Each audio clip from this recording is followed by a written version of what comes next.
C'est à toi. Cette première session avec les bases des vies partagées.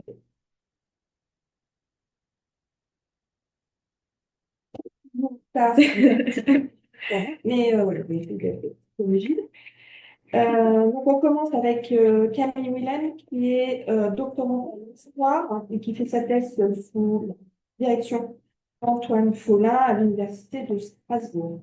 Et donc, elle va nous parler des identités et des destins croisés des chefs et des producteurs, des haras nationaux royaux, une approche prosétographique. Je vous écoute. Tu parles juste à gauche.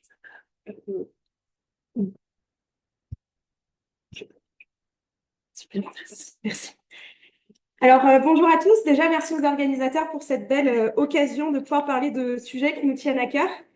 J'aimerais commencer avec une citation de Marc Bloch, certains célèbres historiens que certains connaissent peut-être, qui, dans son Apologie pour l'histoire, dit que le bon historien ressemble à l'ogre de la légende. Là où il flaire la chair humaine, il sait que là est son gibier. Et au final, il en va de même pour l'historien des chevaux qui traque constamment les traces des équidés dans les sources éparses. Parfois, cet historien peut être chanceux lorsque l'importante production et conservation des documents dans certains contextes institutionnels lui permettent de retrouver beaucoup de ce gibier si particulier, et c'est notamment le cas des haras royaux. Ainsi, l'objectif d'aujourd'hui va être de montrer à quel point la documentation archivistique des haras royaux français permet de sortir les chevaux d'une masse impersonnelle, de retracer leur identité, leur destin et aussi les relations qu'ils peuvent entretenir avec les hommes entre 1665 et 1791. Alors juste pour information, avant de commencer, en fait, cette communication, c'est une partie de ma thèse qui est en cours puisqu'elle a été commencée assez récemment en octobre 2024. Et vous le verrez, au vu de la quantité de sources à traiter, les résultats de cette intervention vont forcément s'étoffer aussi avec l'avancée de mes recherches. Tout d'abord, j'aimerais revenir sur le principe de l'administration des haras royaux. C'est une institution qui est née en 1665 sous l'impulsion de Colbert, qui était préoccupée par les sommes colossales qui ont été dilapidées pour acheter des chevaux de pays étrangers afin de fournir la cavalerie française. En effet, les provinces françaises sont connues pour produire des chevaux trop petits pour l'armée et avec un physique, selon les dires des administrateurs, comme vous pouvez le voir, peu avantageux, puisque ce seraient des chevaux de petite taille, dont la tête est grosse et pesante, sans bouche, sans encolure et d'un naturel paresseux. Ça donne pas très envie. Afin d'arrêter ces importations massives et surtout d'éradiquer cette mauvaise race, l'État royal décide d'importer seulement quelques étalons étrangers, alors en réalité quand même plusieurs milliers sur l'ensemble de la période, mais qui sont de meilleure qualité et surtout plus grands, afin de ce qu'ils appellent remonter les races locales. Ces étalons, mais non, c'est bon. Ces étalons, qu'on nomme les étalons royaux, sont destinés à satisfaire le bien commun en saillissant les juments de particuliers, du moment qu'elles sont suffisamment grandes et saines, et surtout qu'elles ont été approuvées par le commissaire inspecteur. Vous avez différents documents par rapport à ça qui sont affichés, qui va les placer lui-même dans différentes classes qui vont conditionner, entre guillemets, la noblesse de l'étalon avec lequel elles seront saillies. Afin de faciliter l'accès aux juments, plusieurs modes de placement des étalons dans l'ensemble du royaume peuvent être exploités. Le premier, par exemple, ça va être la réunion des étalons dans les haras royaux. Vous avez une carte d'ailleurs.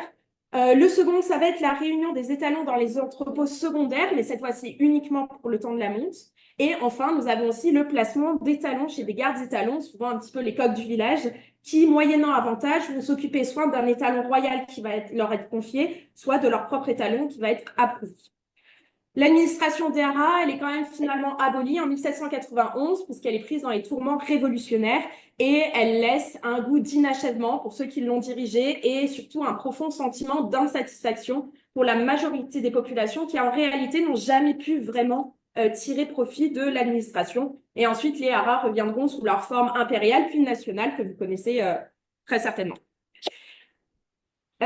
Il est à noter par contre qu'une profonde inégalité dans le traitement des sources est présente.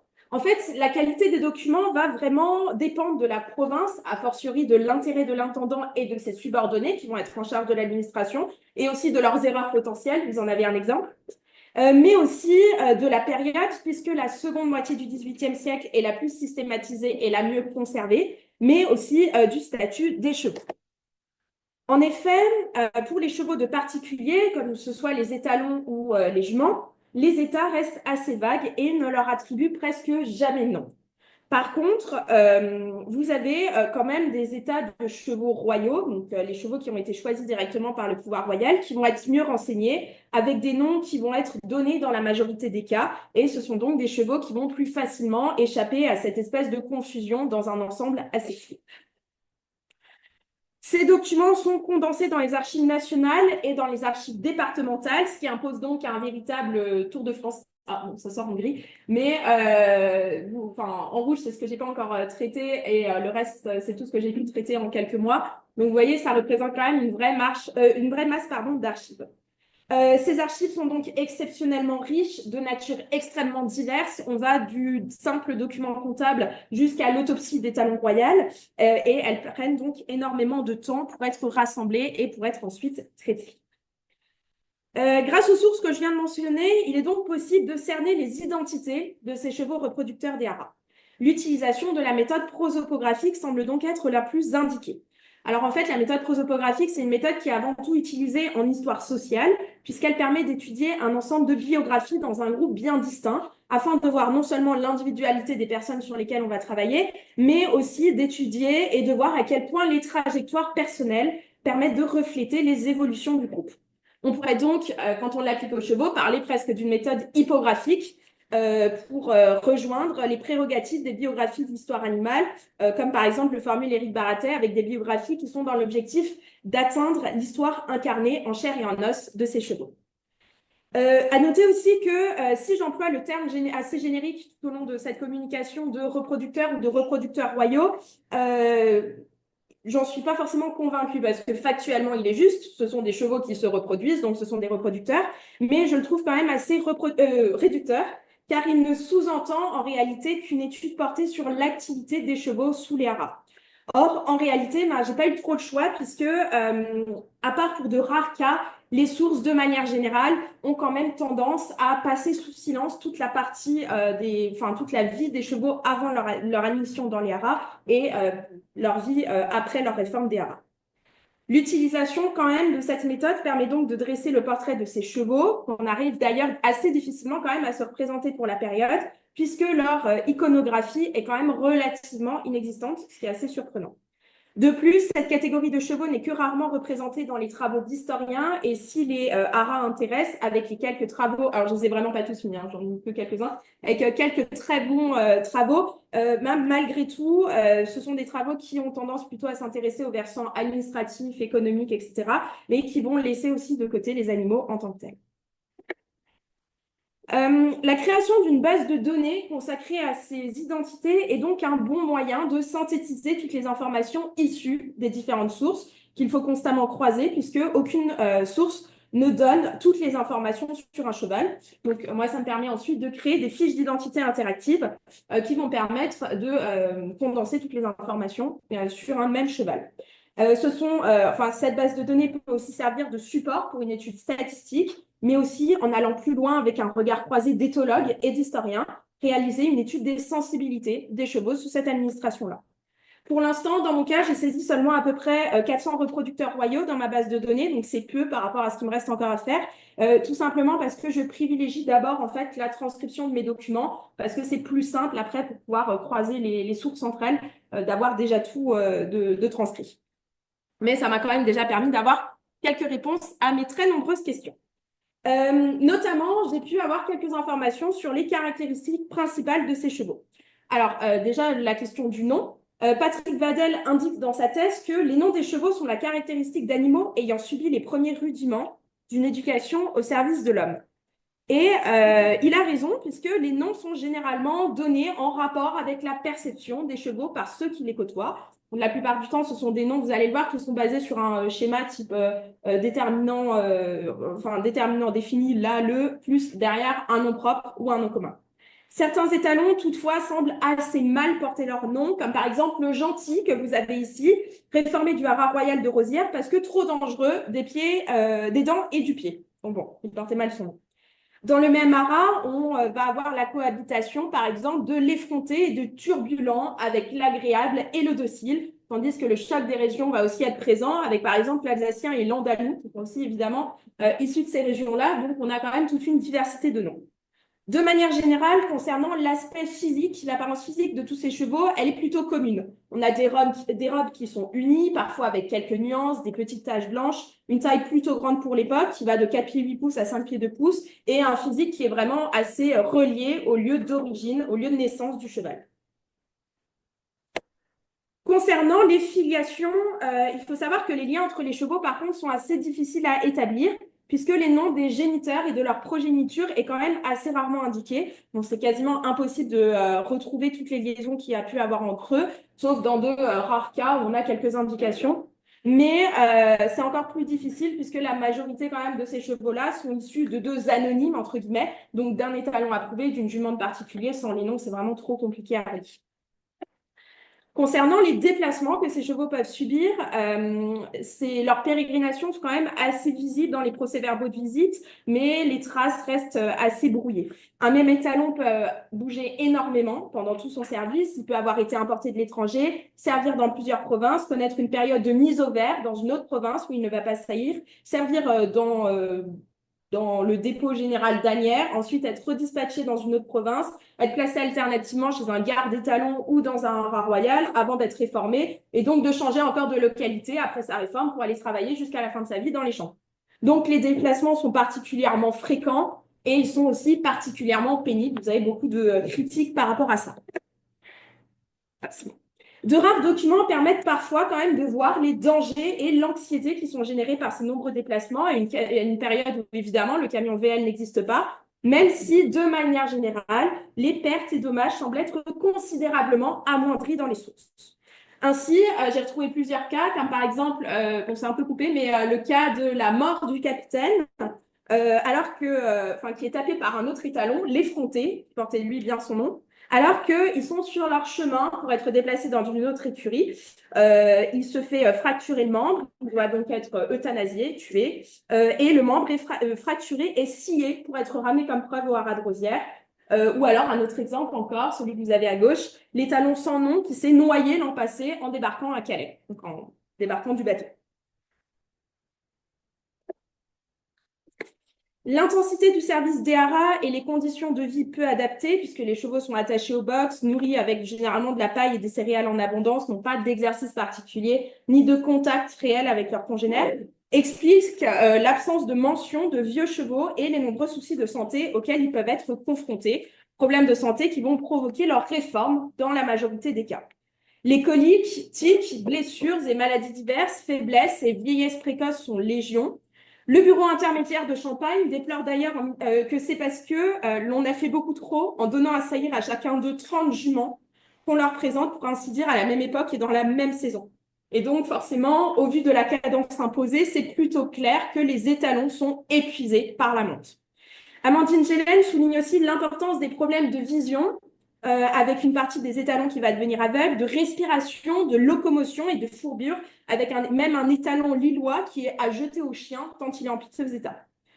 Les maladies contagieuses, quant à elles, se propagent aussi assez vite et généralement, le manque de précaution est imputé aux administrateurs et aux vétérinaires qui n'auraient pas pris les dispositions nécessaires pour protéger les étalons. L'intégrité mentale de l'animal est aussi partiellement visible. Les administrateurs ont conscience de l'état de ces chevaux, puisqu'ils n'hésitent pas à parler des talons outrés, prostrés et devenus poussifs en raison d'une période de saillie trop intense. Ils sont découragés par des juments rétives qui elles-mêmes sont parfois abusées, selon les dires des administrateurs. Les juments sont doublement touchées puisqu'elles ont aussi toutes les difficultés qui peuvent survenir lors de la mise bas. À titre indicatif, en 1777, seulement 44% des 30 000 juments pleines ont réussi à mettre bas. Donc vous voyez, c'est quand même assez bas dans la généralité de l'Est, pardon.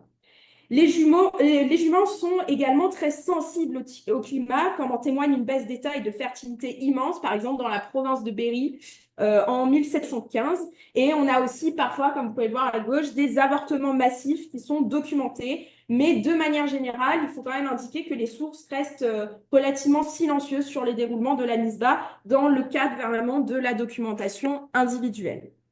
Les juments morses, qui devaient pourtant être assez fréquentes, ne sont que rarement mentionnées. Idem pour les poulains, dont les premiers mois ne sont pourtant pas de tout repos. On a quand même un cas unique visible pour la Lorraine dans les sources, c'est la naissance d'un poulain cyclope qui concentre finalement tous les défauts que l'administration des haras voulait essayer d'éradiquer.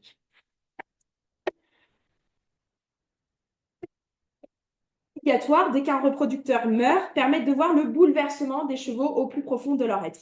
Et pourtant, si déjà il existe peu de ces autopsies-là, c'est également une tâche assez difficile pour réussir à les relier à l'étalon en question, parce que comme dans c'est bon.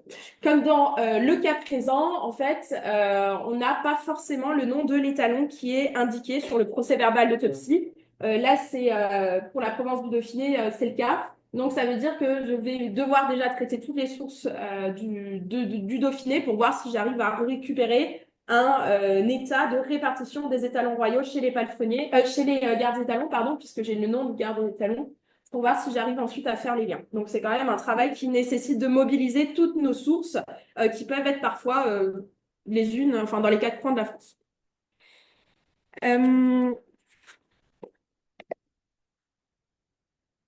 J'aimerais terminer rapidement en parlant des relations entre hommes et chevaux reproducteurs. C'est bon. Entre hommes et chevaux reproducteurs, qui sont plutôt supposés dans les sources que clairement affirmés, pardon. Les sources montrent que les communautés, surtout les communautés rurales, sont réellement organisées autour de la politique de reproduction de l'État royal et les historiens ont souvent tendance à l'oublier, mais en plus des calendriers religieux et agricoles qui sont communément admis dans les sociétés rurales, en réalité, il y a aussi un véritable calendrier de la reproduction qui est régi par les haras, puisque chaque année, les juments sont visités par le commissaire inspecteur avec des jours et des horaires stricts, comme vous pouvez le voir. Il faut ensuite les emmener à la saillie selon de nouveau les jours convenus par les commissaires inspecteurs, parfois très loin. Gérer la mise bas, ne pas faire travailler les juments, donc c'est-à-dire faire toute une croix sur une force de travail, castrer les chevaux qui n'ont pas été approuvés pour ne pas qu'ils tourmentent les juments et recommencer tout ça l'année suivante. Donc c'est quand même une véritable charge de travail. Le garde étalon devient alors un pilier principal de la vie du cheval dont il a la charge, mais aussi de la communauté qui va se réunir autour de lui dans ces moments principaux de la monte. Et pourtant, les abus sont quand même assez fréquents. Dans les sources, j'ai retrouvé plusieurs cas de négligence, comme par exemple le Holstein en 1773 à Verdun, qui est retrouvé rempli de boue et de fumée jusque sous le ventre. Pas des situations très adéquates. Mais en plus de tous ces problèmes-là, surtout qu'en plus de ça, le fait que les revues des inspecteurs soient prévenues à l'avance, on peut facilement cacher, masquer le mauvais état d'un étalon. Mais malgré tout, on a quand même certains cas qui viennent redorer l'image des gardes. Ainsi, un garde étalon de la généralité de Tours a une de ses juments royales qui lui était confiée, qui décède au moment de la mise bas, mais le poulain mâle lui survit et il va donc le nourrir et le biberonner avec du lait de vache. Et ces moments doivent certainement, très certainement, même renforcer les liens entre l'homme et l'animal, mais la frustration du chercheur, c'est de ne pas avoir plus d'informations ensuite à ce sujet-là. Cette gestion administrative des haras est donc principalement axée sur la soumission, même la dénonciation, voire la punition. Elle emploie quand même quelquefois l'émulation pour récompenser les plus beaux poulains. Mais toutes ces réglementations-là s'appliquent aussi sur la vie quotidienne des étalons royaux et des poulinières royales qui sont détenues dans les haras et pas chez les gardes étalons. On va passer. Dans les haras, les palefreniers et les piqueurs constituent alors l'une des principales formes humaines que les chevaux peuvent côtoyer. L'affectif est quand même assez indicible dans les sources puisque leurs tâches sont dénuées de tout sentiment. Ils doivent vérifier la ferrure, donner à manger, à boire aux étalons, etc. Mais par contre, la proximité des palefreniers avec les étalons, puisque ce sont eux qui les soignent au quotidien et aussi qui les emmènent absolument dans tous leurs déplacements, peuvent aboutir à des accidents. J'ai retrouvé le cas pour les haras de Lorraine d'un nommé Kiffer, palefrenier, qui après 16 ans de bons et loyaux services, se retrouve avec un œil en moins suite à une blessure causée par un étalon.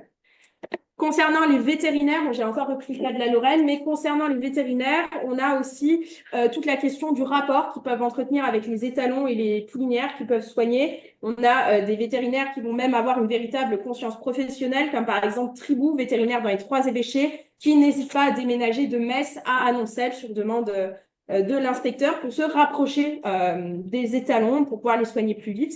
Et Jacques Charpie dit aussi que pour la Bretagne, on a même certains vétérinaires qui vont, en 1791, essayer de réanimer l'administration des haras en rachetant des anciens étalons qui ont été vendus comme biens nationaux pour reconstruire eux-mêmes leurs propres dépôts. Oui, j'arrive.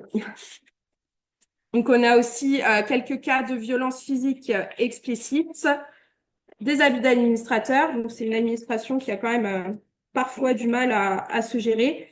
Et enfin, donc, les étalons, enfin, pour conclure, les étalons royaux et les juments royales sélectionnés par l'administration des rats royaux pour régénérer les races françaises sont un objet qui est donc particulièrement intéressant à étudier, que ce soit pour servir une histoire du versant animal, pour reprendre l'expression d'Éric Barater, pour dévoiler les rouages d'une institution méconnue ou même pour éclairer sur le rapport entre humains, sur les rapports des humains envers les chevaux.